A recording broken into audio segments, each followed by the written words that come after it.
하나님의 함께 하심을 통하여서 요셉은 삶에 주어진 환경 속에서 성실하게 일했고 또 진실되게 일함으로 그를 노예로 사들인 보디발의 눈에 띄어 집의 감독이자 가정의 총무가 되게 됩니다. 당시 이 이집트 즉 애굽 사회에서 감독이라 함은 그 당시에 귀하게 여겼던 소나 당시에 농경 사회를 이루고 있었던 애굽에 있는 곡창지대의 관리를 말하게 되는 것이죠. 41장 34절에도 보면 감독은 황실을 사원이나 황실을 감독하거나 도시 또는 그 지역 전체를 담당하는 인물로 소개되고 있는 것을 보게 됩니다. 요셉은 감독자로서 보디발의 집의 모든 재산들을 관리하게 되죠. 노예에서 단숨에 관리자가 된 것이죠. 하나님께서 함께 하시는 은혜가 얼마나 놀라운지 모릅니다.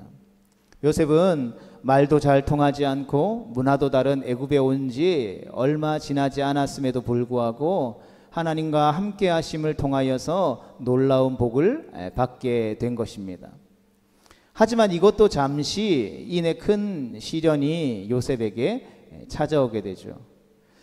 유혹이 그를 가만히 내버려 두지 않았습니다. 요셉에게 다가온 유혹은 바로 보디발의 아내의 유혹이었습니다. 보디발이 요셉을 사들인 결정적인 이유는 그의 용모가 빼어나고 아름다웠기 때문이다라고 성경이 기록하고 있죠. 즉 노예로 쓰기에는 너무나 아까운 사람이었다라는 이 말입니다. 그렇다 보니 보디발의 아내에게도 치명적인 매력을 안겨 주었을 것이죠. 사실 우리가 요셉에 대한 편견이 있어서 그렇지 요셉은 가진 게 너무나 많은 사람이었습니다. 보디발이 어떤 사람이었는지 우리가 정확하게 알 수 없지만 요셉은 성실했고 친절했으며 용모까지 빼어난 젊은 청년이었다 보니 이 보디발의 아내가 어찌 그 요셉을 가지고 싶지 않았겠습니까? 당시 애굽 사회에서 노예라 함은 마치 물건 취급받는 존재였습니다. 즉 노예들은 주인이 원하는 대로 부릴 수 있는 시대였다라는 것이죠. 그리고 그것이 어색한 시대가 아니라 지극히 당연히 여겨지던 시대였다라는 것이죠. 그런데 요셉은 노예였고 자신은 주인이지 않습니까? 보디발의 아내는 그러한 요셉을 마음대로 할 수 있을 것이다 라고 생각했습니다. 하지만 요셉은 호락호락하지 않았습니다. 즉 단호하게 거절하게 되죠. 본문은 우리에게 이런 유혹이 언제든지 찾아올 수 있음을 말해주고 있습니다. 본문 7절이 어떻게 시작합니까? 본문 7절 말씀을 보면 그 후에 라는 표현으로 시작함을 우리가 눈여겨보게 됩니다.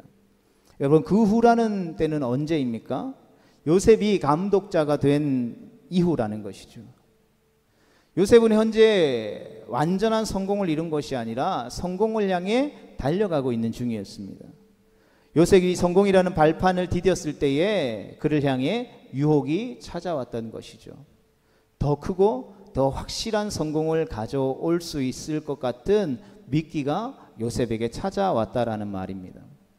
내가 하라는 대로 하면, 내가 먹으라는 것을 먹으면 너는 원하는 것을 얻게 될 것이다 라고 속삭이는 에덴 동산에서도 사단이 하와를 유혹했던 원초적인 죄악의 미끼인 것이죠. 우리의 삶에도 이렇게 많은 유혹들이 있는 것을 보게 됩니다. 우리의 삶의 실제적인 주인이 되어버린 다양한 우리의 삶의 고용주들, 우리보다 더 큰 권력과 힘을 가지고 있는 사람들, 명예들을 가지고 있는 사람들이 우리의 인생에 강력한 유혹이 될 수 있다는 것이죠. 심지어 자기의 사회적 경제적 지위를 앞세운 이력으로 우리를 제압하려고도 한다라는 것입니다. 하나님의 백성이라고 이러한 유혹과 위협이 비껴가겠습니까? 그렇지 않죠. 언제든지 우리의 삶에서도 도사리고 있는 유혹이라는 것입니다. 우리가 뉴스에서 접하던 일들이, 우리의 주변 이야기로만 듣던 일들이 실제로 우리의 현실로 닥치게 되면 그 유혹과 시험을 벗어날 수 있는 사람은 별로 없다라는 것이죠. 즉 그러한 유혹들을 벗어나는 것이 결코 쉬운 것이 아니다라는 것입니다. 그렇다면 이럴 때 우리는 어떻게 해야 하겠습니까? 그냥 그 시대의 흐름 속에서 그냥 어쩔 수 없으니까 이렇게 해야 돼라고 생각해야 될까요? 그렇지 않다라는 것이죠. 고린도전서 10장 12절은 우리에게 이렇게 말씀합니다. 같이 읽어보겠습니다. 시작. 그런즉 선줄로 생각하는 자는 넘어질까 조심하라. 아멘. 여러분, 이런 면에서 오늘 본문 말씀은 우리에게 큰 교훈을 줍니다. 그렇기 때문에 오늘 본문 말씀을 통해서 유혹이 우리를 찾아오는 모습에 대해서 우리가 살펴보고, 또 그러한 유혹을 이기는 승리의 비결을 요셉의 삶의 모습을 통해서 우리가 함께 살펴보고, 우리도 요셉처럼 승리하는 거룩하고 정결한 하나님의 백성 되어질 수 있게 되기를, 그렇게 되기로 다짐하고 결단하며 나아갈 수 있는 시간들이 되어질 수 있기를 주님의 이름으로 축복합니다. 이처럼 우리에게 유혹이 찾아올 때에 유혹은 어떠한 단계로 찾아올까요? 우선 사단은 우리가 가지고 있는 것을 보고 유혹합니다. 요셉의 모습을 묘사하는 6절의 마지막 말씀을 보면 용모가 빼어나고 아름다웠다라는 이중적인 암시를 우리에게 보여줍니다.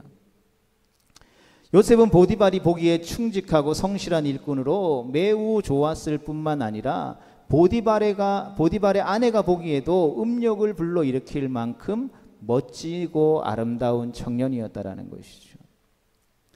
외국인으로 처음 그 보디발의 집에 도착한 요셉의 모습은 이 집안의 큰 구경거리가 되었을 것입니다.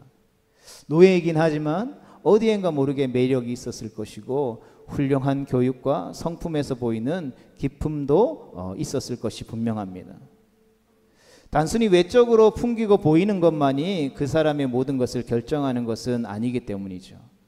사람의 매력이라고 하는 것은 겉으로 보이는 외모뿐만 아니라 말과 그 사람의 행동을 통해서도 뿜어져 나오는 것을 보게 됩니다.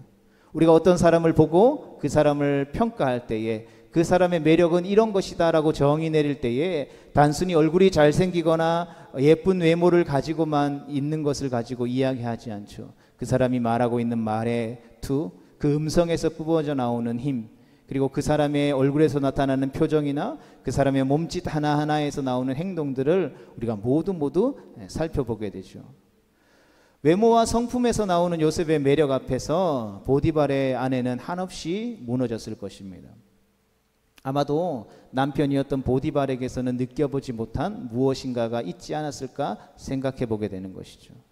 그리고 그러한 것들은 단순히 한순간에 만들어진 것이 아니라 노예로 팔려왔음에도 불구하고 하나님과 함께 하심으로 말미암아 형통한 삶을 살았던 요셉의 삶을 통해서 계속해서 보디발의 가정 가운데에, 그 가정에서 일하고 있는 사람들과 가족 구성원들의 관계 속에서 끊임없이 나타났을 것이다라는 것이죠. 요셉은 당시의 젊은 나이에 청년으로서 건강했을 뿐만 아니라 친절했고 예의 바르고 공감의 능력까지 충분히 갖추고 있었던 것으로 우리가 생각해 볼 수가 있는 것이죠. 나중에 요셉이 총리가 된 이후에 형제들을 만나는 장면에서도 그가 참으로 매력 있는 사람이라는 것을 우리가 확인할 수 있죠. 이 매력적인 청년에게 보디발의 아내는 한없이 빠져들게 됩니다. 청년 요셉에게 추파를 수없이 날리게 되죠. 처음에 성경에 보면 눈짓으로 유혹하게 됩니다. 선하고 진실한 눈짓이 아니라 어딘가 모르게 음흉한 눈짓으로 요셉을 유혹하게 되죠. 사탄이 에덴 동산에서 하와에게 선악을 알게 하는 나무의 실과에 대한 유혹을 던지자 그의 눈빛이, 하와의 눈빛이 변했다라는 것을 우리는 기억해야 합니다. 창세기 3장 6절 상반절의 말씀에 보면 이렇게 기록하고 있습니다. 같이 보겠습니다. 시작. 여자가 그 나무를 본즉 먹음직도 하고 보암직도 하고 지혜롭게 할 만큼 탐스럽기도 한 나무인지라. 아멘. 그러니까 보디발의 아내는 먹음직도 하고 보암직도 한 요셉을 두고 참을 수 없는 욕정에 이끌리게 되죠. 그래서 그를 가져야 되겠다라는 마음을 갖게 됩니다. 이에 요셉에게 동침하기를 청하게 되죠. 7절 말씀입니다. 시작. 그 후에 그의 주인의 아내가 요셉에게 눈짓하다가 동침하기를 청하니. 아멘. 성도 여러분, 이 유혹하는 눈빛의 궁극적인 목적은 소유라는 것을 우리가 확인하게 되죠. 내가 원하는 것, 내가 갖고 싶은 것을 바로 내 것으로 만들고자 함이라는 것입니다. 상대의 어떤 마음이나 상대의 어떤 인격이나 그런 것과는 아무런 상관없이 내 마음대로 사람을 대상화하고 물질화해서 물건처럼 가지고 싶어 하는 것이죠. 그러나 요셉은 단호히 거절합니다.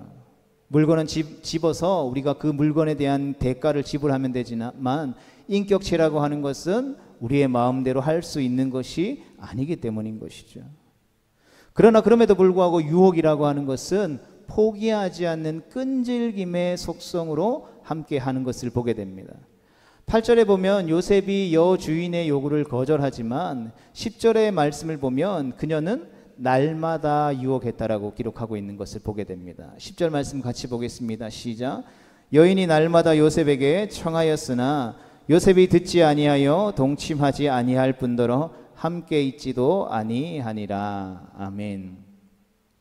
성도 여러분, 유혹은 실패를 두려워하지 않는다라는 것을 우리는 기억해야 합니다. 실패를 반복하더라도 반복해서 우리로 하여금 죄로 넘어지도록 유혹한다는 것이죠. 유혹이라고 하는 것은 방학도 하지 않고 휴가를 쓰지도 않고 유혹의 특징은 성실이요 꾸준함과 반복의 귀재라는 것을 우리에게 보여주고 있는 것이죠. 부단히 높고 깊은 지혜를 가지고 우리를 넘어뜨리려고 애쓰며 무차별적으로 공격한다라는 것이죠. 사탄은 하나님이 그의 속성에 대해서 말씀해 주셨죠. 창조된 피조물 중에 가장 간교했다라는 것.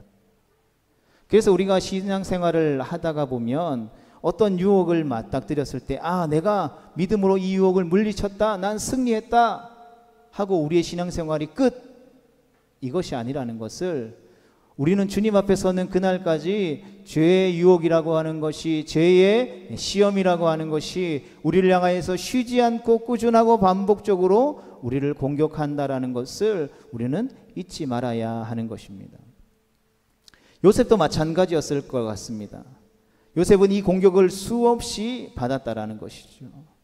성경이 정확하게 몇 날 며칠이라고 이야기하고 있지 않기 때문에 얼마나 많은 기간 동안 그 여주인의 유혹을 당했는지 우리가 알 수 없지만 날마다라는 표현을 통해서 그 기간이 짧은 기간은 아니었다라는 것을 우리는 유추해 볼 수 있는 것이죠.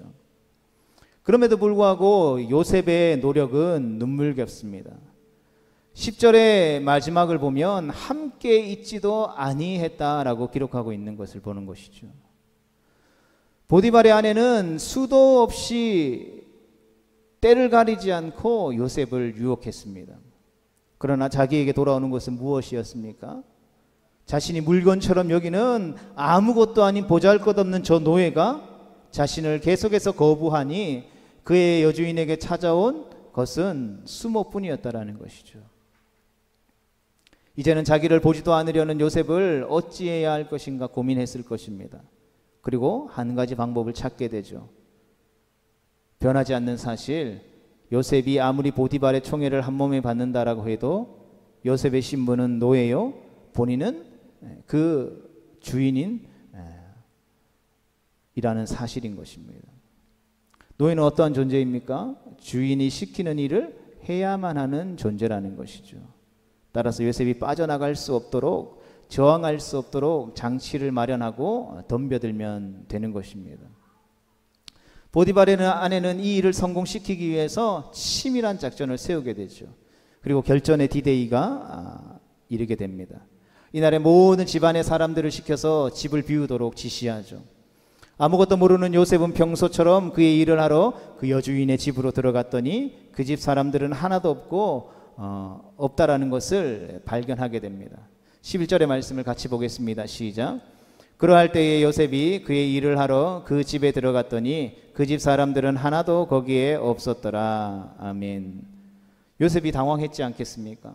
요셉이 정신을 차리기도 전에 이리가 양을 낚아채듯이 보디발의 아내가 요셉의 뒷덜미를 잡아챘습니다. 그리고 이렇게 고백하죠. 나와 동침하자. 이 말은 유혹하기 위한 부드러운 부탁의 말이라기보다는 노예와 주인 사이라고 하는 권위 이상의 권위를 가지고 위협하는 협박성의 말투였을 것입니다. 하지만 요셉은 이내 이를 거절하듯이 붙잡힌 옷을 벗어 던져버리고 밖으로 허겁지겁 도망쳐 버리게 되죠. 성도 여러분, 우리를 유혹하는 사단의 유혹은 유혹의 절정에 다다랐을 때에 강한 힘을 동반하며 오도 가도 빼도 박도 못하도록 우리를 가둔 상태에서 우리로 하여금 결정하도록 한다라는 것이죠. 요셉은 이처럼 권위에 의해서 협박받고 위협을 당했습니다. 그러나 그럼에도 불구하고 요셉은 그 여주인의 요구를 거절하게 되죠. 여러분, 노예가 주인의 요구를 거절한다라는 것은 생명을 보장할 수 없는 일이라는 것이죠. 요즘은 그런 경우가 잘 없겠지만 예전에는 직장 생활을 하다가 상사나 사장의 어떤 지시를 따르지 않으면 그 자리에서 해고당한다라고 해도 별 이상하지 않을 시대도 있었죠. 요즘에는 그랬다가는 뉴스에 나오고 난리 날 수 있겠지만 예전에 그렇지 않다라는 것이죠. 수천 년 전 노예와 주인의 관계에서는 충분히 일어날 수 있는 일이라는 것이죠. 우리는 이를 통해서 사단의 유혹이라는 것은 결심만으로는 이겨내고 해결하기가 어렵다라는 것을 또한 발견하게 되는 것이죠. 그래서 히브리서 12장 4절에서 이렇게 우리에게 권면하고 있습니다. 함께 보겠습니다. 시작. 너희가 죄와 싸우되 아직 피 흘리기까지는 대항하지 아니하고. 아멘.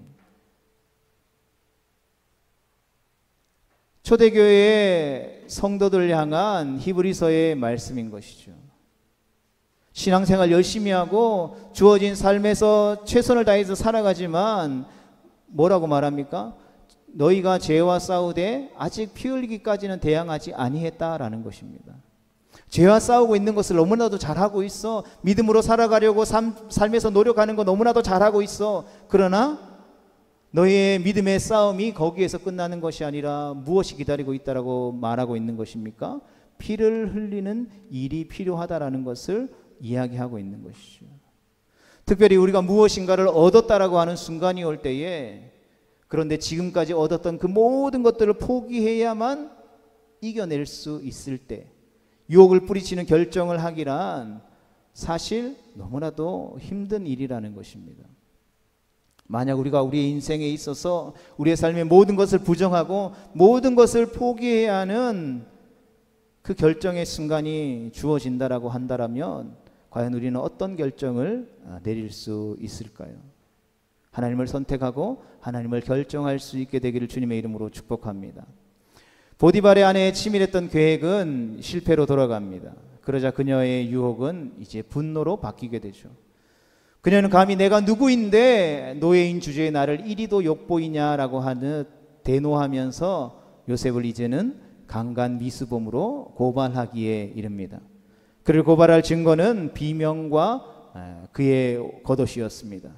먼저 증인들을 확보하면서 비명을 지른 이유부터 풀어놓기 시작합니다. 14절의 상반절의 말씀입니다. 같이 보겠습니다. 시작. 그 여인의 집 사람들을 불러 그들에게 이르되. 아멘. 그리고는 갑자기 인종차별로 동조자를 모으게 되죠. 14절 중반절입니다. 시작. 보라, 주인이 히브리 사람을 우리에게 데려다가 우리를 희롱하게 하는도다. 아멘. 주인이 히브리 사람, 즉 이방인을 우리에게 데려다가 우리를 희롱하게 하는도다 라고 하면서 노예들을 서로 이간질시키는 것이죠. 이게 왜 이 노예들을 이간질시키는 것이었을까요?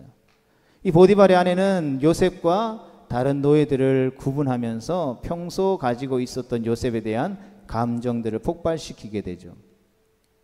이는 애굽 사람들이 히브리 사람을 얼마나 경멸하고 있는지를 보여주는 대목이죠. 이런 요셉이 처음에 형제들에 의해 애굽의 노예로 팔릴 때가 몇 살 때였습니까? 17세였죠. 그리고 보디발의 집의 감독 관리자가 되었을 때가 과연 몇 살이었겠습니까? 많아봐야 5년, 6년 정도 지났을 때라고 치면 아무리 많아봐야 20대 중반 정도밖에 되지 않는 나이의 요셉이었다라는 것이죠. 그가 갑자기 초고속 승진하는 히브리 노예를 향한 질투가 다른 노예들 가운데 충분히 있었을 것입니다. 요셉이 오기 전에 그 가정의 모든 것을 돌보고 총무로서 감독자로서 일하던 노예도 있었을 것이죠. 그들에게 요셉을 향한 질투가 있었을 것이라는 것이죠. 분노에 찬 보디발의 아내는 보디발이 요셉의 말을 믿지 못하도록 증인들을 먼저 확보하는 치밀함을 보이게 되는 것을 보게 됩니다. 그런 다음 두 번째 증거물인 그의 옷을 곁에 두고 자기 주인이 오기를 기다리게 되죠. 16절의 말씀입니다. 시작. 그의 옷을 곁에 두고 자기 주인이 집으로 돌아오기를 기다려. 아멘. 자기가 지금 요셉에게 강간을 당할 뻔했고 이 문제는 바로 보디발 때문에 일어난 일이라는 것을 강조하게 되죠. 17절과 19절의 말씀을 이어서 함께 보겠습니다. 시작. 이 말로 그에게 말하여 이르되 당신이 우리에게 데려온 히브리 종이 나를 희롱하려고 내게로 들어왔으므로 그의 주인이 자기 아내가 자기에게 이르기를 당신의 종이 내게 이같이 행하였다 하는 말을 듣고 심히 노한지라. 아멘. 무슨 말입니까? 보디발의 아내는 자기에게 일어난 이 끔찍한 일이 당신 때문에 일어난 일이니까 당신이 반드시 책임져야 한다라는 의미로 말을 하고 있는 것이죠. 유혹의 단계가 어떻게 바뀝니까? 처음에 유혹이 실패하게 되자 그 유혹은 분노로 바뀌고 그 분노가 실패하게 되자 그 분노는 유혹의 책임을 지는 사람을 찾아 그 책임을 전가하는 것으로 끝을 맺는 것을 보게 되죠. 여러분, 선악을 알게 하는 나무의 실과를 먹은 아담이 하와에게 실제로는 당신이 나에게 준 하와이므로 라고 하면서 자신들이 선악을 알게 하는 나무의 실과를 먹게 된 이유는 하나님 당신 때문이다라고 하나님께 책임을 전가하는 모습과 이 장면이 매우 유사하다라는 것이죠. 성도 여러분, 죄의 결국이 얼마나 무서운 결과를 초래하게 되는지를 우리에게 여실히 보여주고 있는 장면인 것입니다. 사실 우리가 살아가는 삶이라고 하는 것은 온통 유혹의 밭이죠. 우리가 눈을 뜨는 순간부터 유혹의 덩어리들이 수없이 변장하면서 먹잇감을 찾습니다. 아침에 눈을 떴는데 유혹이 우리 눈앞에 와서 나 유혹이야 라고 이야기하면 그 유혹에 빠져 넘어갈 사람이 어디 있겠습니까? 유혹 내가 피해야지 라고 생각하고 그 유혹을 피할 것입니다. 그런데 그 유혹이라고 하는 것은 내가 가장 사랑하는 사람으로부터, 내가 가장 신뢰하는 사람으로부터, 나의 도움이 필요한 사람으로부터 우리에게 주어진다라는 것이죠. 사탄은 막 머리에 뿔을 달고 막 무서운 괴물로 우리에게 다가오는 것이 아니라 성경이 이야기하고 있는 것처럼 광명의 천사, 아름답고 달콤한 목소리를 가진 모습으로 우리에게 다가온다라는 것이죠. 때로는 달콤하게, 때로는 음흉하게, 때로는 우리의 생명을 위협하면서까지 우리에게 다가온다라는 것이죠. 우리가 이를 거절하면서 유혹에 쉽게 넘어가지 않으면 그 유혹은 결국 분노하게 되는 것입니다. 심지어 우리가 유혹에 넘어가지 않고 이겼음에도 불구하고 유혹에 승리했는데도 잘못을 뒤집어 써야 하는 일이 우리의 인생 가운데 비일비재하게 일어난다라는 것이죠. 예수 믿으면서 우리가 주어진 삶을 살아가면서 억울한 일 얼마나 많이 당합니까? 나는 그렇게 말하지 않았는데, 나는 결백한데 세상은 그러한 우리를 믿어주지 않을 때가 많다라는 것이죠. 그러다 보니 이런 상황에서 많은 사람들이 적당하게 타협하면서 사는 것이 지혜라고 말하기도 합니다. 적당히 타협하면서 사는 게 지혜롭고 굳이 피를 흘려야 할 필요가 뭐 있어? 왜 모욕을 당해야 해? 우리를 끊임없이 시험한다라는 것이죠. 여러분, 과연 그럴까요? 적당히 타협하고 지혜롭게 살고 굳이 피를 흘리지 않은 것이 하나님이 기뻐하시는 일일까요? 우리는 그에 대한 해답을 사람의 말이 아닌 우리가 바라보고 닮아야 할 예수님을 통해서 찾아볼 수 있어야 할 것입니다. 예수님께서 이 땅 가운데 성육신 하셔서 공생애의 삶을 사셨죠. 우리 예수님은 어떠한 삶을 사셨습니까? 우리 예수님의 공생애의 삶을 들여다보면 유혹의 일상을 사셨다라는 것을 우리는 쉽게 찾아볼 수 있습니다.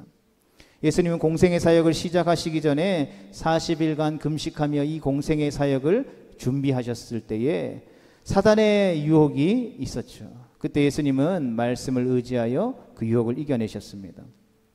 또 예수님이 광야에서 많은 사람들에게 말씀을 전하시고 그 많은 사람들을 먹이실 때에 그 기적을 맛본 자들이 억지로 왕을 삼으려고 했을 때에 예수님은 오히려 그 자를 피하셔서 하나님 앞에 기도하는 자리로 나아가셨다라는 것을 우리는 기억해야 합니다. 또 십자가의 고난 앞에 죄 없으신 예수님은 마치 도살장의 양처럼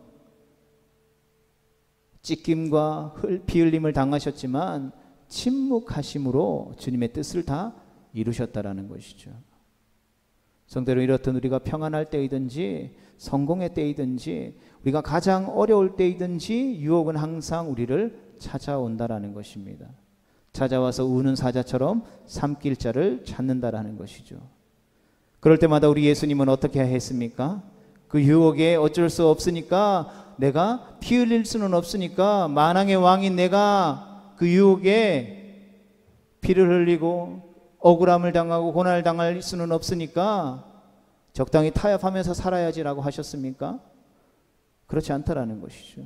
그때마다 예수님은 하나님을 바라봤습니다. 하나님께서 이 순간 살아계심을 기억하고 그분의 보호하심과 성실함에 기대어 나의 모든 순간순간을 그분께 맡기셨다라는 것이죠. 누가복음 22장 42절의 말씀을 같이 보겠습니다. 시작. 이르시되 아버지여, 만일 아버지의 뜻이거든 이 잔을 내게서 옮기시옵소서. 그러나 내 원대로 마시옵고 아버지의 원대로 되기를 원하나이다 하시니 아멘. 그때 하나님께서는 예수님께 힘을 더하셨습니다. 요셉도 본문 9절 하반절에 이렇게 고백하죠. 같이 보겠습니다. 시작. 그런즉 내가 어찌 이 큰 악을 행하여 하나님께 죄를 지으리이까. 아멘. 성도 여러분, 이 9절의 말씀은 요셉의 형들과 그 요셉의 삶의 극명한 대조를 보여줍니다.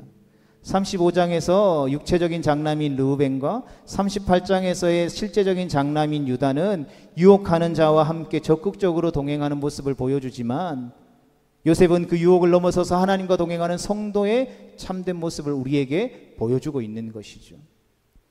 죄의 유혹 앞에 살아가는 성도의 참된 모습이 이와 같은 요셉의 모습과 같다라고 한다면, 우리는 무엇을 기대하고 무엇을 의지하고 무엇을 바라보아야 하겠습니까? 우리에게 동일하게 요셉과 같이 주어질 수 있는 그 유혹 앞에 우리는 무엇을 의지하고 무엇을 바라보고 무엇을 기대해야 하겠습니까?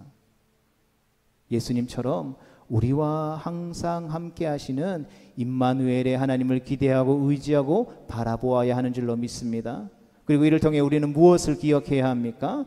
하나님이 함께 하시니 요셉인 그의 삶이 형통하게 되었음을 기억해야 하는 것이죠. 마찬가지로 우리도 유혹과 시험의 때에 예수 그리스도를 바라봄으로 말미암아 그 예수님이 함께 하셔서 우리를 그 유혹에서 이기고 승리하게 하시는 진정한 형통한 삶을 살게 된다는 것을 기억할 수 있어야 하는 것입니다.